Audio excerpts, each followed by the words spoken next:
Azt gondolom, hogy régen nem véletlenül volt jelentősége annak, hogy női körök, női egyletek gyűltek össze akkor, amikor közösen hímeztek vagy vartak, mert ez nem csupán az alkotásról szólt, hanem arról az együtt töltött időről, ami nem csak én idő, hanem a közösséget is előrébb viszi, emeli, szolgálja.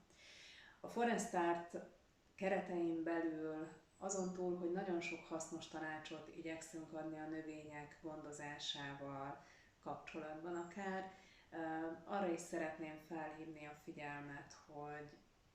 nem pusztán akkor tudunk alkotni, hogyha a legdrágább anyagokat vesszük meg, hanem hogyha otthon a háztartáson belül van gombfesték, tempera, bármi, akár nektek, akár a gyerkőcnek, akkor azt is el lehet hozni, és nagyon szívesen megmutatom, hogy hogy tudunk egy picit másképp ránézni ezekre az anyagokra úgy, hogy örömmel nyúljatok hozzá, nem csak akkor, amikor a foglalkozáson vagytok, hanem akár hétvégén vagy szabadidőben a gyerekekkel.